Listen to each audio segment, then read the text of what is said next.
How's everybody doing? Good. Y'all enjoying the weather? It's cold.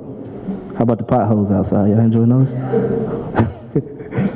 Once again, my name is Kartez Addison, or Kartez Marcel. That's what I go by.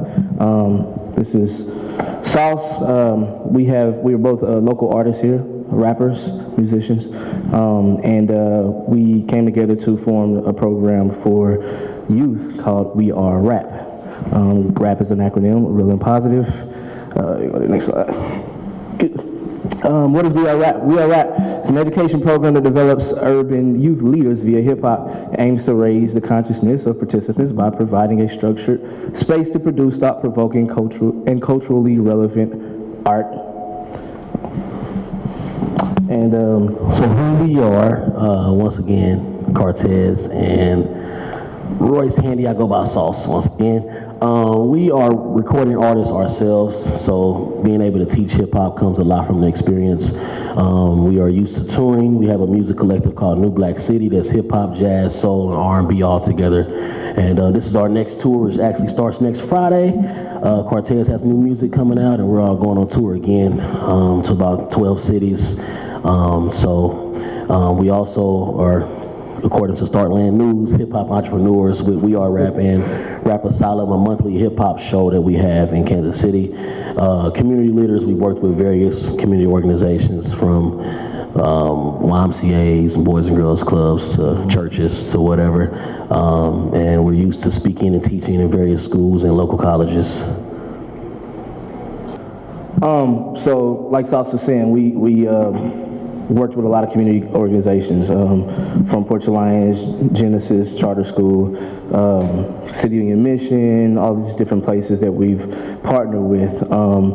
Some of these, so how we got started, Sauce and I, like I said, we were hip hop artists, but we both have a heart for the community and had a heart to kind of give back. And as rappers, you know, one of the ways that we chose to give back was to start programs or some type of thing around this art form, right? So I did some work early on with Front Porch Alliance and started a program called Media, and worked with them for about 5 years doing a similar program. We'll get into details about We R.A.P, but very similar, where we just took some of the youth that they had for the summer program, and we kind of taught them the ABCs of the music industry and things like that. And Sauce did the same thing with City Union Mission. He was doing writing sessions, teaching about literary techniques and a lot of other things. So we knew each other on the scene, just from being around. We did music together, and we've come to be friends. Later on, Damon Daniels of Ad Hoc reached out to Sauce and asked him to put together something for, I think it was anti-violence, like an anti-violence type of workshop. You know, and use the gift that we have to teach it. So Sauce brought me on, and we talked to Damon Daniels, worked with him, figured out what we could do, and what we came up with was We R.A.P. And we'll explain what We R.A.P is, but unfortunately we wasn't able to actually do the program with Ad Hoc, but Sauce and I decided to just keep it going just because we already had it together, and it's been good so far, about 2 years. Yeah, so our main thing is filling the void with hip hop. That's through our curriculum and experience. And our target is high school age students, usually 8th through 12th grade. As far as competition, there's not a lot of things around Kansas City that has a curriculum that leads into the things that we do. The closest is Healthy Hip Hop, Royce Scott. I know probably a lot of you have heard of him in the organization. He's actually one of our mentors, but they serve a younger demographic and focus more on health, and we focus more on actually creating the art. So yeah, some of our impacts, students creating their own projects, also being a space to, you know, for students to be out of trouble on the weekends, exploring different career opportunities in the music industry and the hip hop industry, self-esteem, public speaking and writing, creative writing and storytelling. Like you said, so what makes us different? Well, we like to work closely with community organizations, partner with organizations just like GUILDit and to get our message out. This is also where we get the core of our students from. So when we partner with the YMCA, they probably have pre-existing programs and things going on already, and they have youth, and they bring us on to do our program. Our mobility, so it's easier for us to come to the students. Early on, like I said, when I worked with Front Porch Alliance, it was kind of we had a location, and it was hard for kids to get there. You know, if they didn't have a bus, or if their parents couldn't get them there, and if they weren't close to walk, then it was hard for them to get in and participate in the program. So we found it better to just come to the students. We have a mobile studio set up, and we bring out microphones, speakers, everything that a recording studio would need, and we can bring it directly to them. So, yep, our experience, like he was talking about, we're recording artists, so we've done some of the city's biggest festivals, Middle of the Map Fest, Crossroads Music Fest, Art in the Loop. We just did that. We worked with Kansas City Streetcar last week on a Black History presentation that they did. Yep, so we've been around, so I think that's what qualifies us, I believe. So we started in 2017, did pilot programs with, can you hit that? Sorry. It's 6 minutes already? Yeah. Pilot programs with Mayor Slot James, Mid-Continent Public Library. Last year we did a full program with Ozanam Cornerstones of Care, Teens in Transition in South Kansas City, and we have ongoing programs with the Mid-Continent Public Library. So goals, challenges, and needs. Our goals, win art grants, become fully mobile and self-sufficient, to obviously scale up, since our part of our program is technology. Challenges, is figuring out the right awards. We've applied for some and been denied. They said, no, this wasn't the one for us. So meeting more organizations with budgets for programming, basically who needs us, getting the program in front of more programs like this and 1 Million Cups. Needs are resources, just various people, organizations, leads on funding, etc.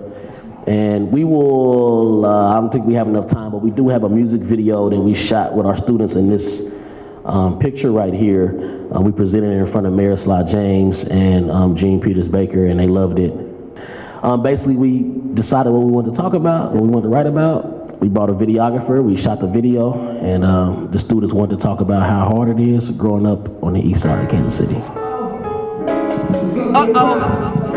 It's gonna be a problem. This is the TNT Cypher. You about to hear from the future. First up, we got Lil Kira.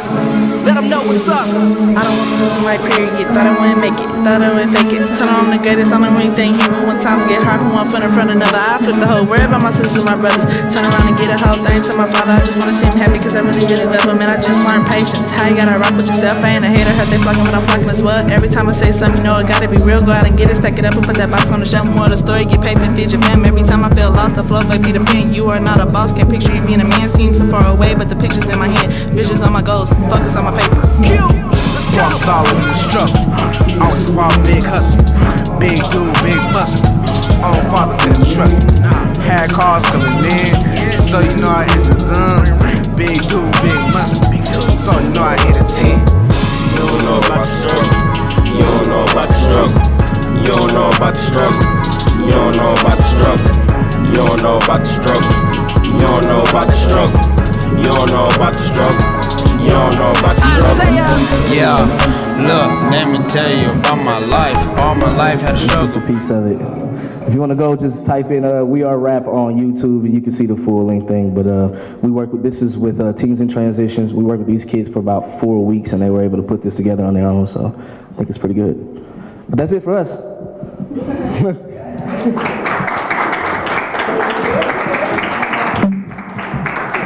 I'll look out of these, and then you guys get to stay up here.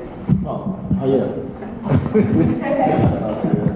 All right, so we're going to enter the Q&A part of our talk, which is the bulk of our forum.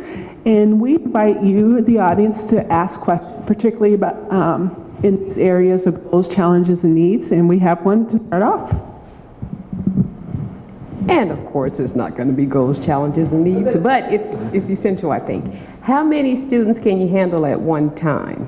Let's say You know, in whatever program you set up. Yeah, so basically, I say about 15 at a time. Once we get past that, it's kind of hard. We would need to bring on more instructors and things like that, but per session, about 15 kids. Saw an arrow that pointed to curriculum, but I didn't see curriculum.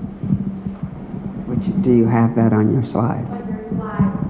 Oh yeah, so we took it out because it's kind of long, but so basically the program works in 3 parts. We have a beginning part where is creative writing and kind of the art part of rap as an actual art form. So we get the students to understand that rap shares the same literary techniques as short stories, as poems, as a movie would, as whatever. So we talk about metaphors, similes, entendres, allusions, etc. And we go through this and teach them how to write bars, which they call bars, actual musical measurements in hip hop, to writing a verse or writing a chorus. And we kind of go through these technical things, still with the base being hip hop. The second part is a technological side. So when we're bringing the studio to them, we're showing them, what's a monitor, what's an XLR cable, what's the male side, the female side, how to plug into Pro Tools, etc. Things that they could just get around easy around the studio. And the third part is the entrepreneurial side, where we come up with actual products. So a music video, how can you put it on YouTube? How do you make money off YouTube? How do you put the song on iTunes, Spotify? How does that make money? How do you put together a concert? So it can be expanded from there depending on the time and what the actual interests are of the students. Some don't care about putting out a song, but some might want to set up a stage or learn about lights or whatever. So that's the base of the curriculum. And so you approach it as a tool for art as well as business. Yeah. It definitely doubles as both. Because, we went to go see R.A.P last January, I think, or February, and at the Riot Room in Westport. R.A.P was like hip hop legend. So we like, man, let's go see R.A.P. And at the end of it, he was like, this is hip hop. We live this every day. We live it. We breathe it. Like, it's us. But it is show business as well. So he said, make sure you get your money. So we want to show students how to own your art from the very beginning. So if it does do something big, nobody else can say, they're taking a piece of it. This is how you do it yourself. Digital distribution, it's BMI. We can go through the whole thing. So. Question over here.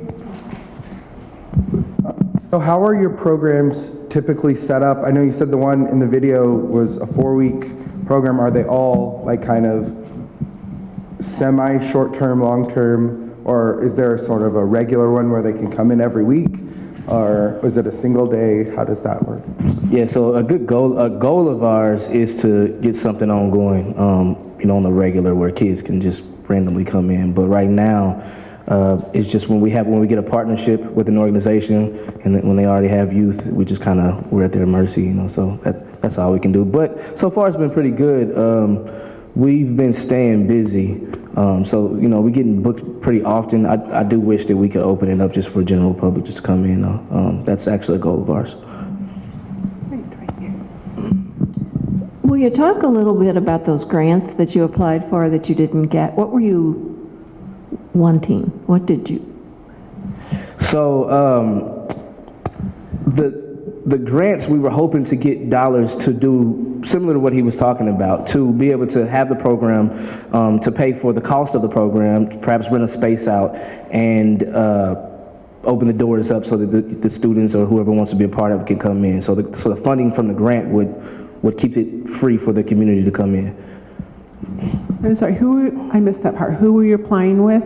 So we applied for the Inspiration Grant, the Arts KC, Okay. I believe, and we're now applying for the Rocket Grant. Okay, and are you 501c3? We're not. Consider working, you might, I don't know if you can talk with people at the Francis Fallon Foundation, but like they fund,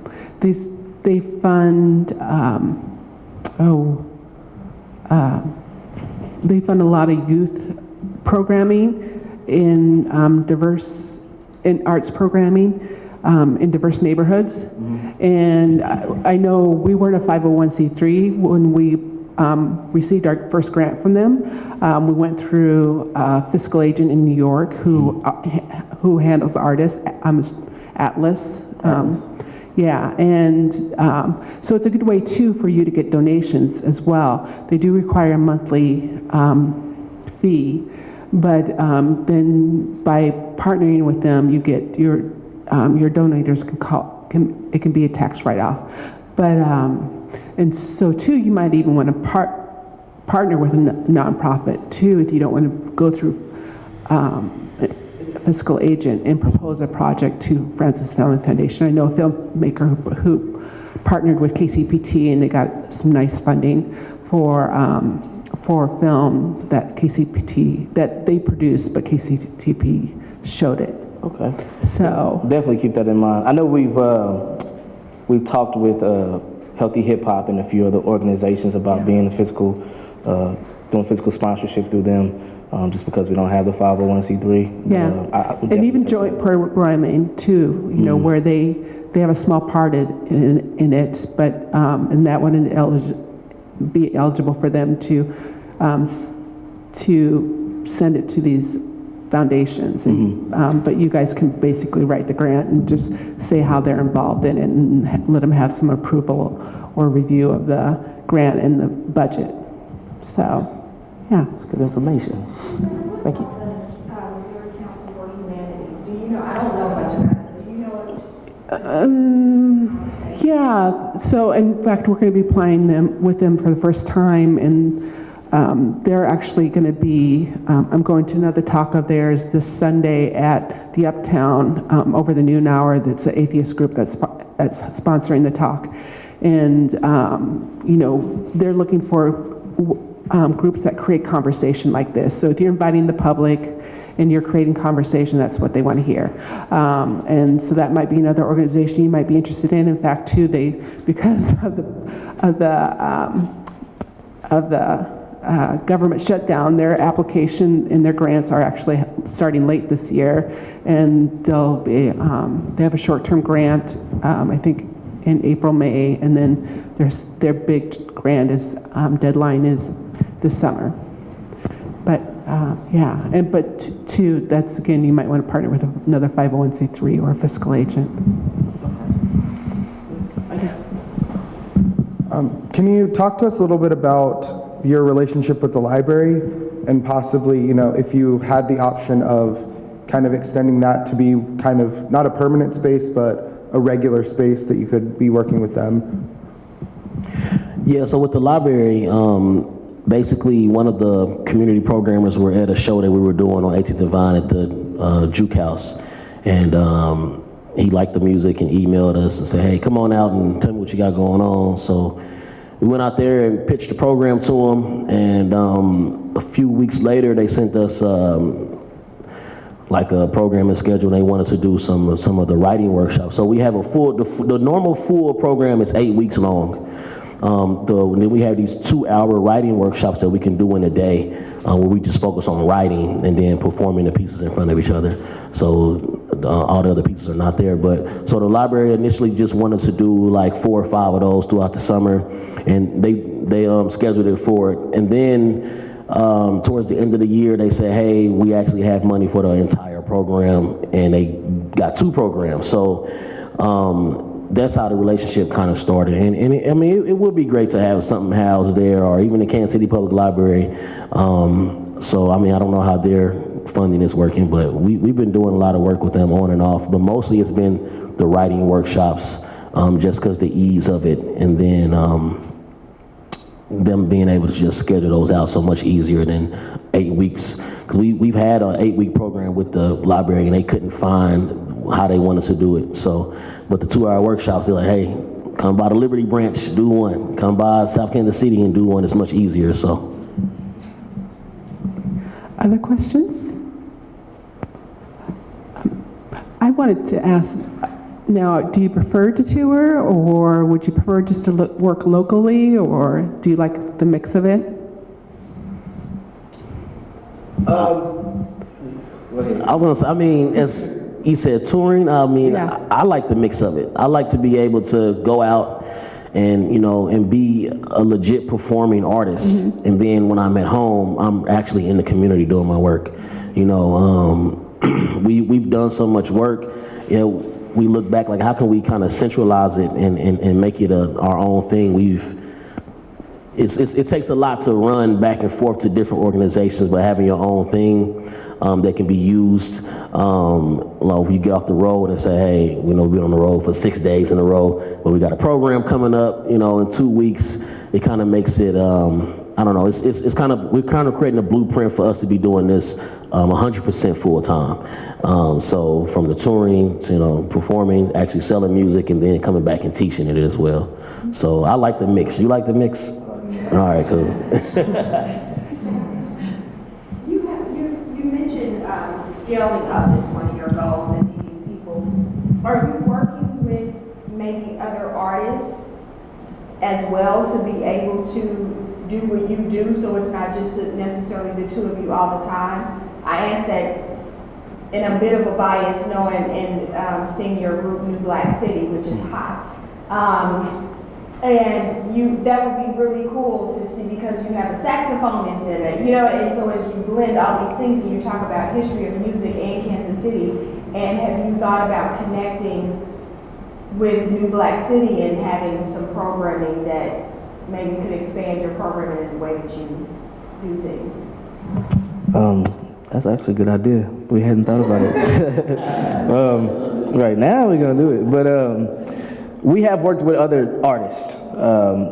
I think Saucy did something recently with an artist out, Clark Roosevelt out at KU, and we do periodically partner with local artists. But I think the goal is to do more of that. But I think when we're talking about scaling up, we're trying to figure out how to have this program kind of self-sustaining, kind of its own thing, and broaden our reach. So what we've been trying to, I guess what our focus is now, just keeping the program going, of course, but we're talking about how to digitize our curriculum. We're talking about how to perhaps maybe develop an app or something where that's accessible to classrooms across the states and across the world, where we can, they can see us on via video or whatever that looks like. So it's still in the baby stages of that. We don't know a whole lot about it. It's an area we've never explored, but we are in conversation. I know Healthy Hip Hop is Royce Scott has been one of the people who've really given us that idea and taken us under his wing. I think he's working on something very similar with his own programming. So yes, we would be interested in partnering with other people and teaching them how to teach the class, how to work the program, but also digitizing. Okay, question over here. Oh, it's reading at the microphone. Fix it up. Gotcha. Become fully mobile, is that an equipment need, a van need? What's that goal? One of the ideas was to have like a, maybe like a mobile, like a food truck, all right, but like a recording truck. So then it would be where we don't even need a space. Okay, we're already operating on ourselves, so we don't need YMCA to give us the money. We have the money. Now we don't need YMCA to give us the space per se. We could pull up to the school or the community or whatever, the community organization, and do a demo right there on the street, do a concert right there, like make it fully able to go to St. Louis if we want to. If who's at Harvard? If Nas or Ninth Wonder say, hey, come out to Harvard and do a hip hop, we can just pull up and go. So that's kind of what that's aiming at. Now we're just so reliant on someone giving us the space, the time, the money, and the students. So. And we have time for one more question. Right over here. So what's social media? I mean, how can we find you on social media? I didn't see it on any of this. Okay, thank you. Yeah, so that's our email. That's the easiest way if you want to, book us or whatever. You can go to weareraphhp@gmail. But we're the same on social media. We are rap HHP on Instagram, I believe, and we are rap on Facebook as well. So their emails posted on their Facebook site. And one thing too, so the concert gigs are separate from rap. From Real R.A.P, yes. Yeah, okay. Yes. Okay. Yes. Because that's an impressive list too. So, and I don't know if you want to post that on your R.A.P page, but that does give you guys a lot of credibility too, even though they don't tie in together as Makes tight. But yeah. Makes sense. As our last question, we'd like to find out, is there anything more we can help you with as a community to succeed? Definitely getting the word out about us. So, tell them if you have any partnerships or if you're tied into any organizations who you think would be interested in a program like this, that would be awesome. As well as helping us find ways to fund the program. So we don't know a whole lot. We're still very green in the grant writing and all of these things. So if anybody has any skill or, wants to help out with writing grants and or directing us to the people who can help us, that would be awesome. Yeah, we've had, do you know Dameron Armstrong? So he started the Black Rep Theater about 2.5 years ago. And so he was in the same position you were as far as grant writing and such. And, and Francis Foundation was one of his early funders, as well as Arts KC is now too. Also the Black Community Fund, which is Dameron, he received funding from that, and they specifically give funding for people who help the Black community. Yeah. They're under the Greater Kansas City Community Foundation, but you can search the Black Community. Yeah, and Dameron has some nice tie-ins with some Kansas City philanthropists too, so. And lastly, if anybody works with schools or know any music teachers that might be interested, we just did a presentation at Liberty Academy in Liberty, Missouri, and it was kind of like, Liberty, y'all want to do some rap? But the kids are like, yo, I want to rap, I want to make beats, hip hop is huge. So we're going back next Friday to do a live demo of what it looks like, and we're hoping that they pick us up. That'll be the first school. Everywhere else has been organizations or programs, after school programs or something, but we're trying to really get into the schools that will help us when we digitize it to sell a module to a school or to sell a whatever to a school or a music program. So. Also doing, are you also considering parents that are part of homeschool groups? Because they're always looking, personally, my sister homeschools my niece and nephew, and I know that there are some. They have a consortium, don't they? Organizations. Yeah, and associations. Hey, this is, they're a part of a collective, and then you all can come and bring your program to those people, kids they can homeschool. We haven't thought about it, but we're definitely going to add it to the list. Homeschool, public school, charter, private. Well, great.